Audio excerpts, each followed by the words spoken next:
sing us carols then? Only my companions, darling. I love the company of wolves. Look out of the window and you'll see them.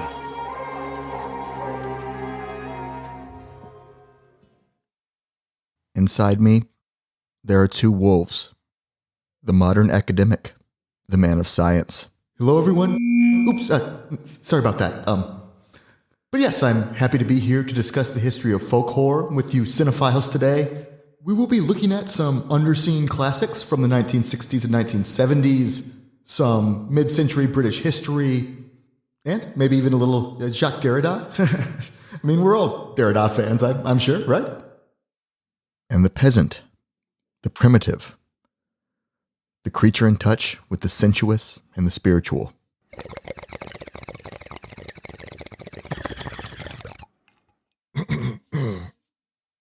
Hey everyone, and welcome back to the Haunted Screen. I'll be honest, I'm mostly here for the witches in the landscapes. I've brought these two wolves together for a special Halloween episode. But all it took for things to go south was what I thought to be a pretty straightforward question. What makes a genre a genre? So let's feel the parameters out here a bit. Is Jaws a horror movie? Jaws? Nah. But there's blood right there in the first scene. And the victims are classics of the genre. Skinny dipping teenagers who've been drinking.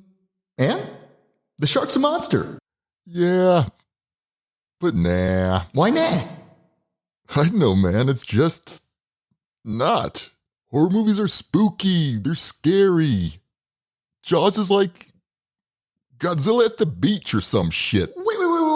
Godzilla is, of course, a horror movie. Obviously. Godzilla's not scary. Are you scared of Godzilla? No, but I'm not scared of Frankenstein either. And Frankenstein is definitely a horror movie. Frankenstein's a classic horror movie. So why isn't Jaws horror? Why isn't Godzilla? Society's fears evolve over time and space, Travis. Professor Mushit. The queer-coded monsters of the 1930s, Japanese cinema's response to the Hiroshima bombings, our contemporary obsessions with using the occult as proxies for grief and mental illness. Wow, dude. Look, we've got all these nice people here listening. These things are historically contingent, Travis. If you're looking through the eyes of a filmgoer at the time the movie was made and released, they had different fears, there were different tropes, different expectations, different definitions. These things that we call genre, they're categories that we socially create. Why socially are you co-create like this, man? in the given material circumstances of our moment. Have you ever read Foucault, Travis? Dude, you sound like a grad student who just skimmed Discipline and Punish. Stop. You know that this knee-jerk lack of rigor is the reason that we're not on the tenure track yet, right? I hate How's that you. book proposal coming, Travis? It's been a long long our week. dissertation? That's still sitting How has on it your always shelf. been such a I bet long Yale University week? Press is beating down your door. What's next, Travis? You're too old for a postdoc. Okay. You know what? This was a bad idea. After working my way through the folk horror canon, I should have known better than to let those two guys mix. Just gonna pop the internal dialogue back in my head for the time being. I know it's been a while, but I am really happy to be back with a new episode for y'all. Took you 2 years to pull together a one-off Halloween special, Travis? How many episodes of the Big Picture podcast do you think Sean and Amanda produced during that time? I can tell you. Okay. Today, let's see what it might be like to find that primordial part of ourselves back before all the expectations and impositions of modernity. Back to a world without laptops or capitalism or iTunes podcast rankings or peer-reviewed academic journals. Let's peel back those layers and see what's there.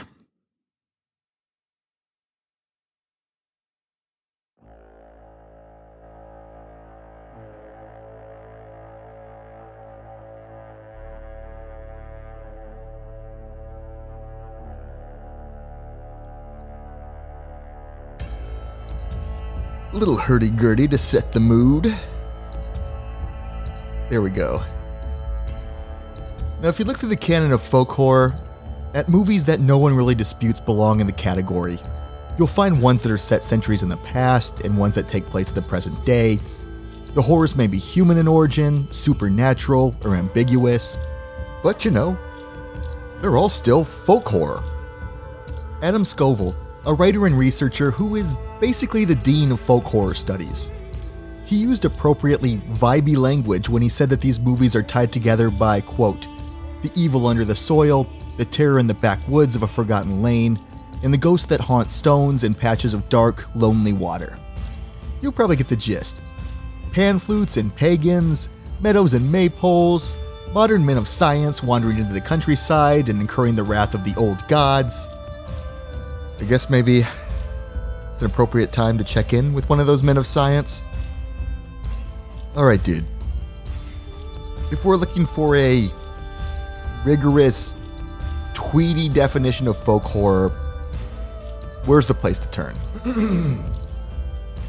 So I might suggest that we draw on Simon Bacon's revision of Scoville's canonical folk horror chain. Okay. And to keep things grounded, maybe we illustrate with an example of the subgenre that the audience will be familiar with. Okay, makes sense. Something well-known, like 1970s Robin Redbreast. Robin Redbreast? Come on, it's probably the best-known episode from the first season of the BBC anthology series Play for Today. Nah. We're gonna do Midsommar. Midsommar is folk horror that people have actually seen, okay? Spoiler alert, yada yada yada. As a rule, a folk horror movie will send its protagonist into an unfamiliar landscape that's populated by people they consider to be uncivilized. Usually our protagonist is urban and modern, where the landscape is rural and ancient.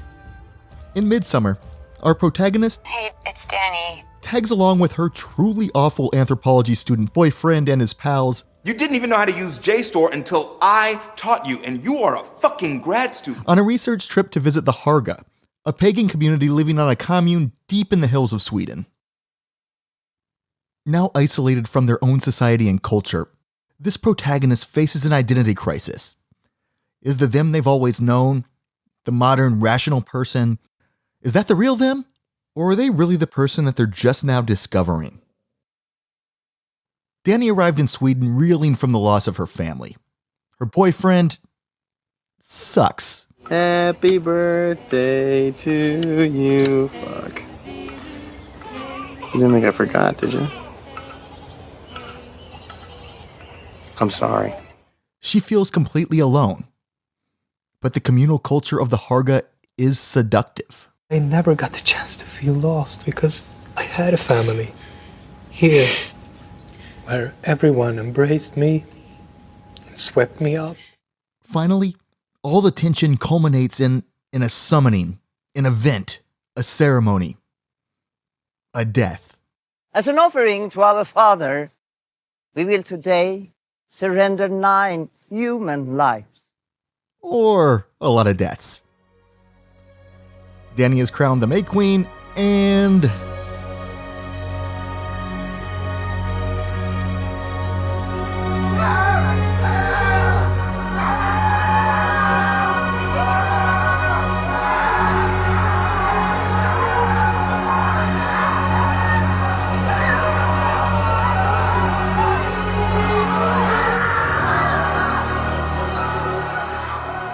so that's the archetypal folk horror plotline. Some movies fit it perfectly, some less perfectly, but you're basically always going to have this friction between the contemporary and the ancient. A lot of times there will be a modern character to serve as the audience surrogate, but sometimes the audience just brings that modern sensibility themselves. Folk horror is an international phenomenon.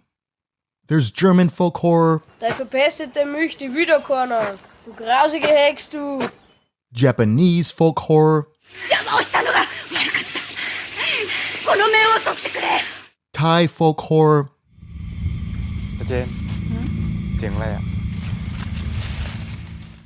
and of course, American folk horror. Wouldst thou like to live deliciously? yes. Folk horror can emerge from anywhere that the past and present rub against each other, from anywhere that has folklore, which is to say, it can come from literally anywhere. But folk horror is a self-conscious entity, a strain of filmmaking that was aware of its own coherence. That started somewhere. Somewhere that is, shall we say, pretty fucking groovy.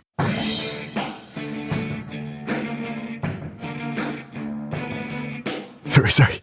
Yeah, I cannot afford to license Zeppelin, so back to the royalty-free site. Here we go.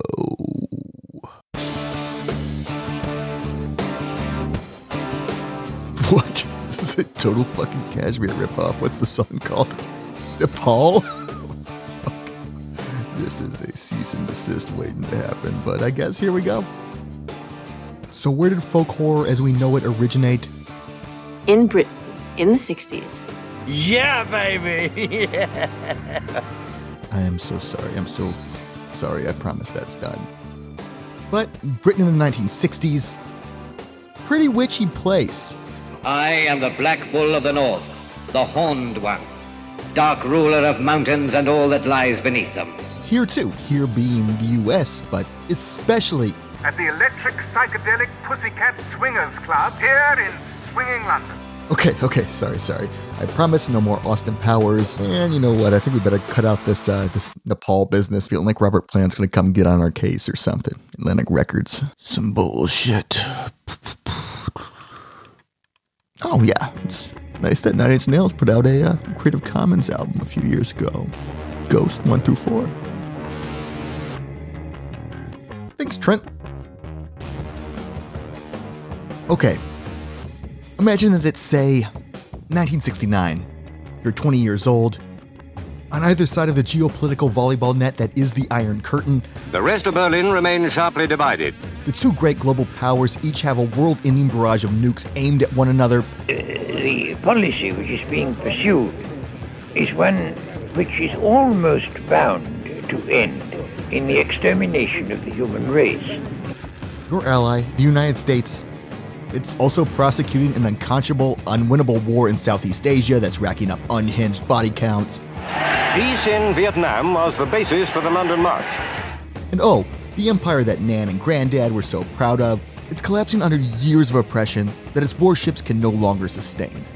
The wind of change is blowing through this continent. Whether we like it or not.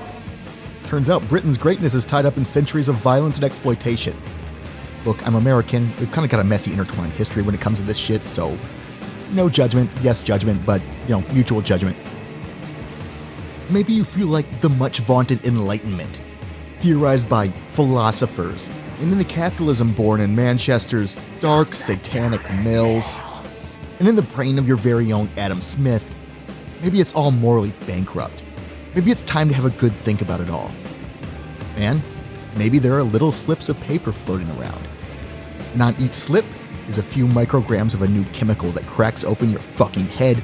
The notorious wonder drug, LSD. And opens it to a whole new logic. An illogic that seems a lot more sane than the self-declared logical system that's pushed the world to the brink of collapse. This chemical, it sends you grasping at new systems of thought. Some of these, you're appropriating from far-flung cultures. The spiritual life in India. You are British after all. When you see something you like, well, you damn well take it. Whether that's the material resources of a subcontinent a half a world away, or, well, a dumbed-down version of that subcontinent's religion and philosophy. So the meditation helps us because we can do more work in less time. Cool life hack, George. But psychedelics, they can also send you inward, harvesting the spiritual imagery of your own island's past, or at least your romanticized view of it. After all, as the historian Ronald Hutton has pointed out, Britain is a hugely diverse religious society, but of all the faiths practiced here, only one is truly British: modern pagan witchcraft, otherwise known as Wicca. Wicca. If I remember correctly, that's the one that looks like an ancient folk religion. While it looks like an ancient folk religion, Wicca was actually developed in the 1940s by a middle-aged nudist from the New Forest called Gerald Gardner. Sounds like quite a dude. Tell me more. His hair goes this way, his beard goes that way. And he had style, he had presence, and he had a great cracking wit as well. Now, there are a few things that the British used like more than a great cracking wit. And, wholesale rejections of their parents' Anglican faith, especially when they seem to jibe with vague notions of hippie-ish, back-to-the-land spirituality. So by the end of the 1960s, the kids were going Wiccan by the thousands. On one estimate, there are 30,000 people practicing in witchcraft in this country alone. I don't know if it's that many thousands. A more conservative figure would be 8,000. Yeah, that sounds a little more like it. Either way, though, you have to admit, the revival of public interest in witchcraft is one of those curious features of life today. It sure is, BBC presenter Michael Bakewell. But this cultural interest in esoteric belief systems, it didn't stay confined to Gardnerian Wicca. It metastasized outward to the occult ideas of Aleister Crowley. The man who called himself the Beast 666. Black magician, drug fiend, sex addict, and traitor to the British people. Pretty metal, Aleister. Crowley was a magician whose life and work straddled the border of the 19th and 20th centuries. And he founded his own religious order, Thelema.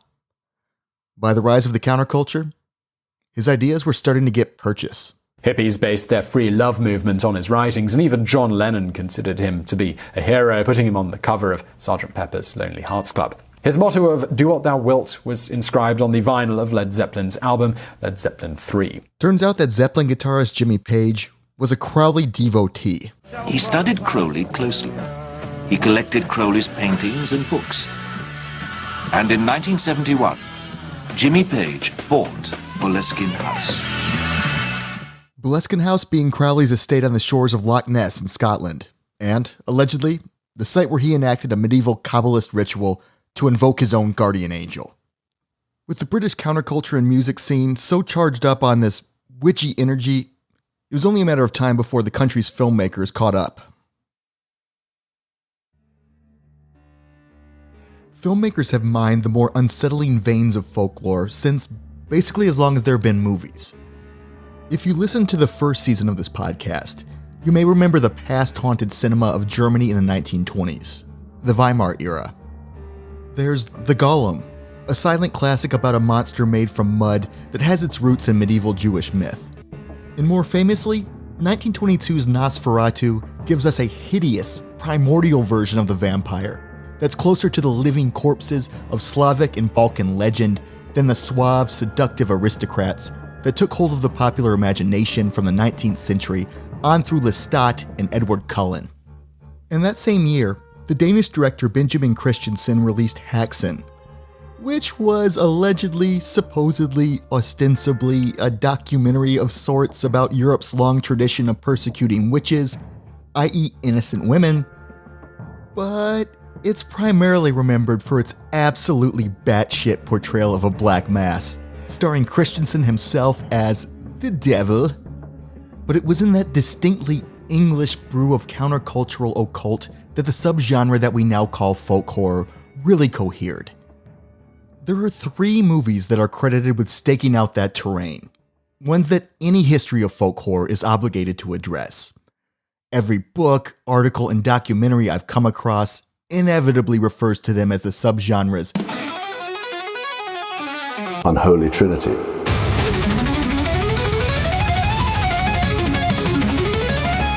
That's the author and actor Jonathan Rigby, by the way, with a little assist from some royalty-free metal.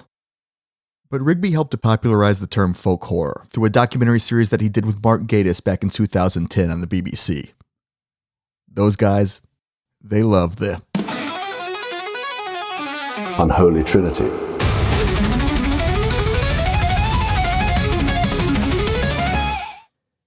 Anyway, that trinity consists of 1968's Witchfinder General, 1971's The Blood on Satan's Claw, and, probably most famously, The Wicker Man from 1973.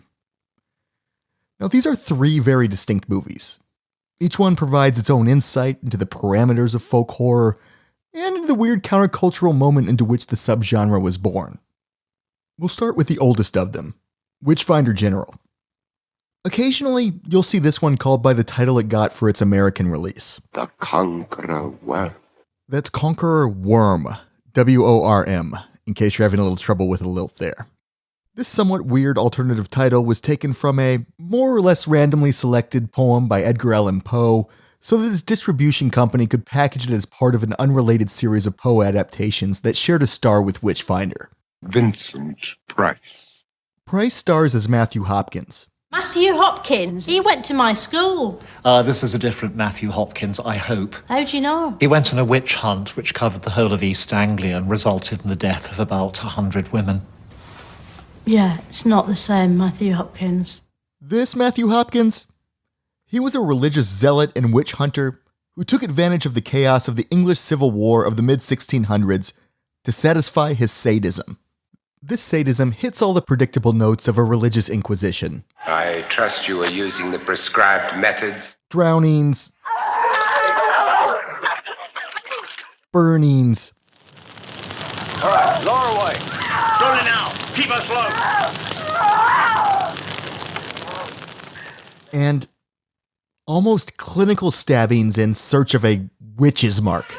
Keep at it, Stern. You're doing God's work. And these grotesque acts of violence, they provide the horror in a movie that otherwise resembles the grimy, nihilistic westerns of Sam Peckinpah, like The Wild Bunch. Witchfinder's cinematographer, John Coquillon, he'd actually go on to shoot 4 of Peckinpah's movies. Here, though, Coquillon trains his camera on the landscape of East Anglia, which, to my eye, looks a lot like Frodo Shire, grass and gently sloping hills, and also on what the writer Renata Adler described as, quote, any number of aspiring stars, as they were being slowly burned to death, or kicked, or poked, or stabbed, mainly about the eyes, with sticks, or shot through, or otherwise tortured. Okay, maybe I should have mentioned that the subject matter of this Halloween episode is probably not for everyone. I'm talking specifically to you, Mom, and to anyone who shares my mother's aversion to horror movies more generally. Love you, Mom, and also love you, my other mom-like listeners. But not every episode's going to be your favorite episode. I'm sure at some point I'll get back to some lighter fare, like, I don't know, I did a whole season about the rise of Nazism, so maybe that's just what this podcast is. Okay, where was I? Right. People being stabbed, mainly about the eyes, with sticks, or shot through, or otherwise tortured. Right, okay. But Adler's review continues. Vincent Price has a good time as a materialistic witch hunter and woman disfigurer and dismemberer, and the audience at the dark, ornate New Amsterdam Theater seem to have a good time as well. Okay, I'm going to be honest, not sure I can say I had a good time with Witchfinder, but I think I can get why the Village Voice wrote that its director Michael Reeves was, quote, the most audacious visual talent to have come out of England since Hitchcock. Reeves, he's one of the great what-ifs of British film history. The year after Witchfinder's release, he would die of a barbiturate overdose at age 25, leaving just this and 2 other feature films to his name. The shadow of the Vietnam War, it loomed over Michael Reeves' movies, just like it did over other horror filmmakers working on the cusp of the 1960s and 1970s. One's from my side of the Atlantic. I'm thinking, for example, of Tobe Hooper, the director behind the Texas Chainsaw Massacre. Even if it wasn't deliberate, it would have to come through its times because the times were political and the times were, steeped in Vietnam. And of Wes Craven, who would go on to create Nightmare on Elm Street and Scream, but back in the early 70s was working on the incredibly brutal Last House on the Left.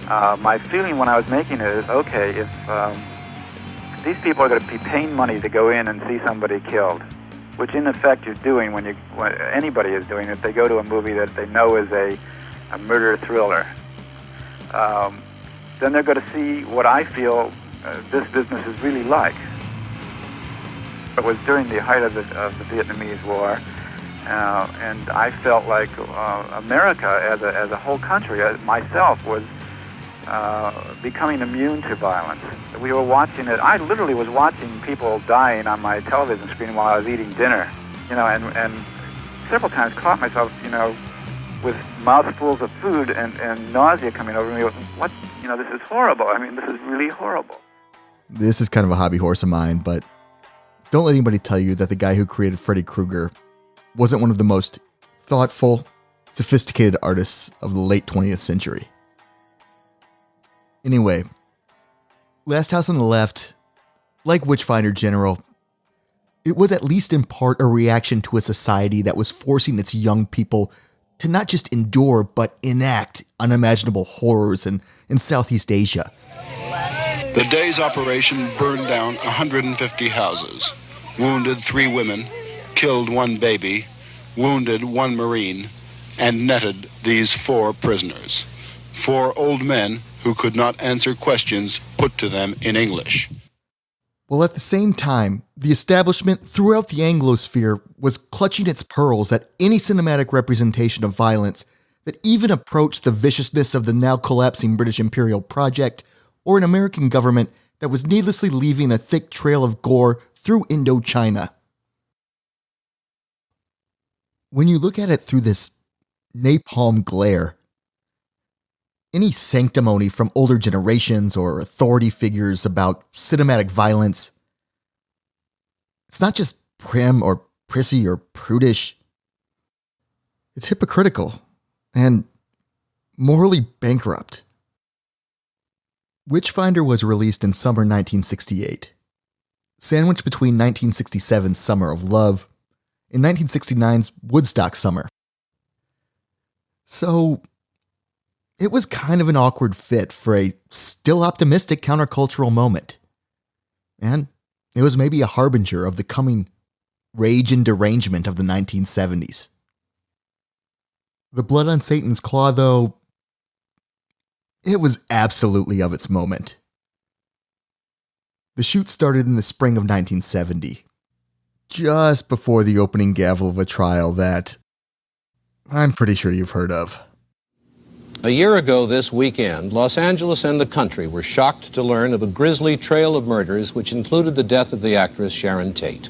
The case has since become a bizarre national and international sensation, attracting the attention of everyone from President Nixon to the curious people who sit in the courtroom where the case is being heard. People who are curious about the Tate murders go to the Los Angeles Hall of Justice, where they wait in long lines for the chance to witness the trial of Charles Manson and the 3 girls accused of the 5 killings. The timing here started the Manson family trial, started the filming of Satan's Claw. Feels a little more than coincidental. The movie starts with an image that could serve as a metaphor for folk horror in general.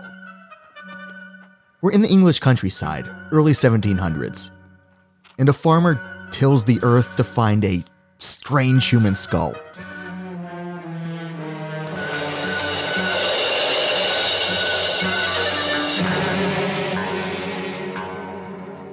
One that has a fully intact eyeball and an unsettling patch of fur. There's something dark and ancient buried in the land itself. And its discovery, it seems to ignite some sinister flame in the youth of the village. Led by the aspiring teenage cult leader, Angel Blake. Oh, she's a devil, that Angel. She'll be no friend of mine. The kids take to an abandoned church to engage in occult rituals of sex, violence, and sexual violence. Those fur patches, they begin to appear among the living, and Angel and her crew, they skin those patches from their bodies, slapping them together to build an avatar of the devil. In the movie's final ritual summoning, that demon is brought to life just in time for both it and Angel to be slain by a mob of pious townspeople. Now, opinions differ here, but I think it's fair to say that Witchfinder and Satan's Claw, they fit comfortably in the tradition of 60s and 70s exploitation films. They're especially artful ones, and ones that aren't completely about being bloody, violent, and lurid. But they are indeed bloody, violent, and lurid. Not to say they're not worth seeing, but, buckle up, know what you're getting into. The Wicker Man, though, it's a different kind of folk horror. The film offers something slower and more low-key ominous than, say, teenagers going full Manson in the woods, or the monstrous life of Matthew Hopkins. My Matthew Hopkins is going through a divorce. Well, I think that's pretty harrowing, but compared with stringing up aged women upon scaffolds and torturing them into confession, it's probably fairly minor. Yeah, puts everything in perspective, doesn't it? That's the great thing about history. Mm. It really is. Now, before we go any further, I just want to make absolutely clear, this is not the Nick Cage Wicker Man.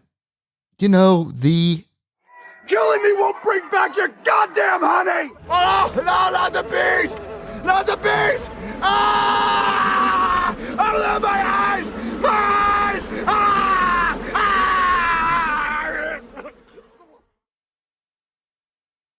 In the Wicker Man that we're talking about, there is no honey, there are no bees, there is no Nick Cage, and there is no 15% rating on Rotten Tomatoes.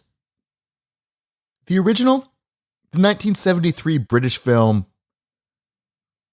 it's something better, stranger, and more thoughtful. Unlike the other two members of the Unholy Trinity.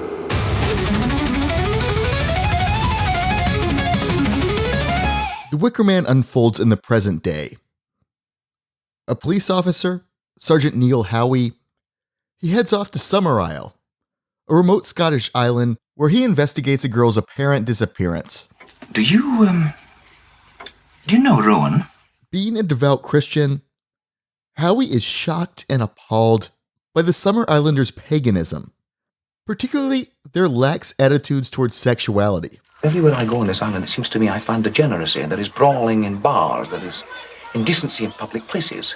Now, this movie is a lot less violent than the other two, but there is Show the sash into his room. more than a little nudity. Much has been said of the strumpets of yore, of wenches and bawdy house queens by the score, but I sing of the baggage that we all adore. The landlord's daughter, you'll never love another. And some of it is more than a little gratuitous. Don't worry too much, though. Howie retains his purity. All temptation aside, though, the sergeant's suspicion is compounded by the islanders' evasiveness when it comes to the missing Rowan, whom they deny ever even existed. He comes to suspect that the child will be sacrificed as part of a May Day ritual to ensure a successful harvest. But in one of horror cinema's great twist endings, spoiler alert, we find that the story of the missing girl was a ruse to lure out Howie himself. You came here to find Rowan Morrison, but it is we who have found you and brought you here. A sacrifice who met all their criteria. A man who would come here of his own free will. A man who has come here with the power of a king by representing the law. A man who would come here as a virgin. A man who has come here as a fool. And to offer him up to the old gods by locking him up inside the eponymous Wicker Man and burning him to death. Like the cult that we meet in Satan's Claw, the Summer Islanders very intentionally evoke the counterculture. But these guys are a lot easier to like than the child sadists of the earlier film. Unsettlingly easy to like, in fact. Especially when compared to the prim and pious Howie, these pagans, they actually seem pretty fun. They sing, they drink, they carouse, they're comfortable in their bodies. If you're anything like me, you might have to keep reminding yourself that they lured an innocent man with a lie about a child in danger, all for the purposes of torching said innocent man to a crisp. But even when they set Howie ablaze, they do so with a certain joie de vivre that's kinda hard to hate.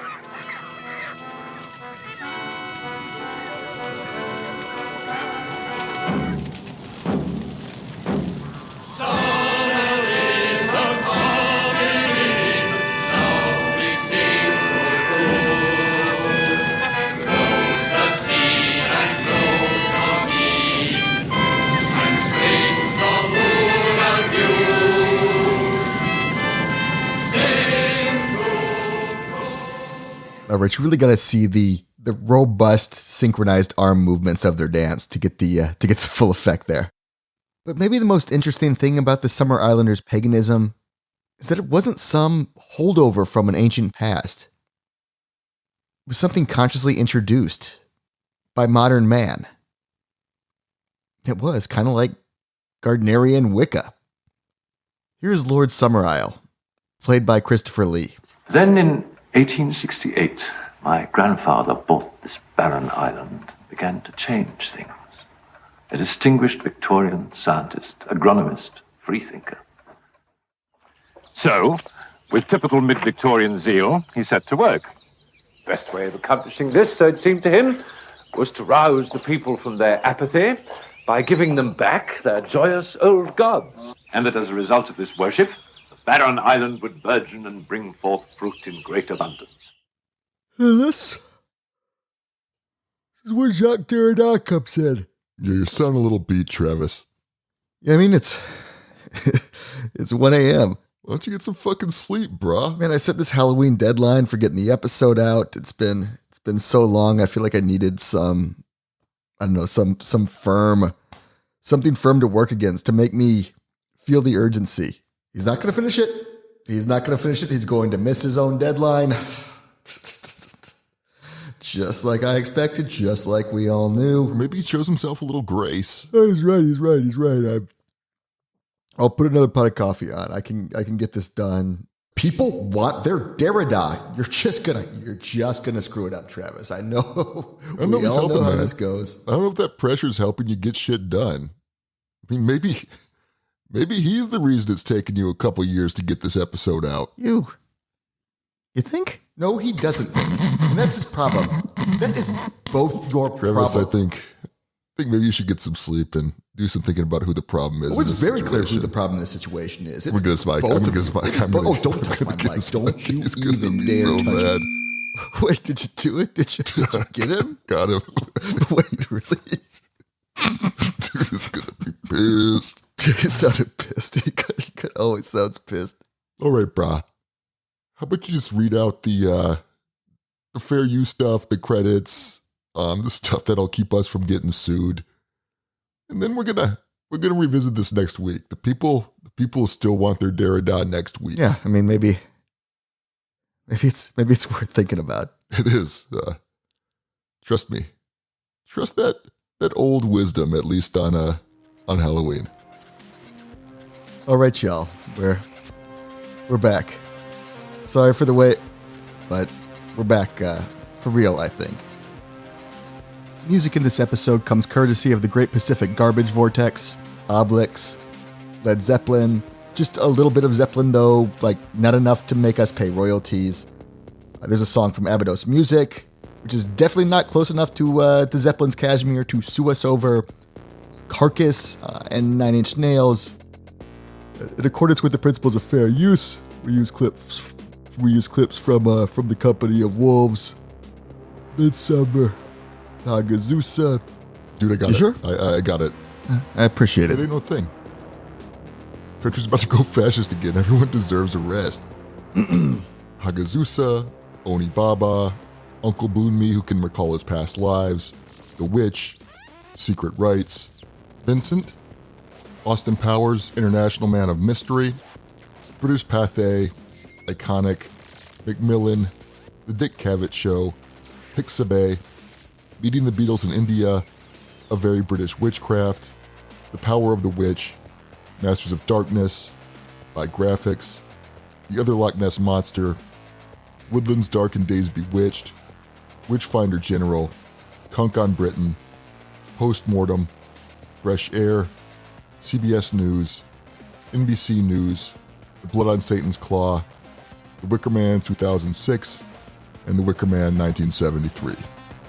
Stay safe, take care of each other, vote, and fuck Donald Trump.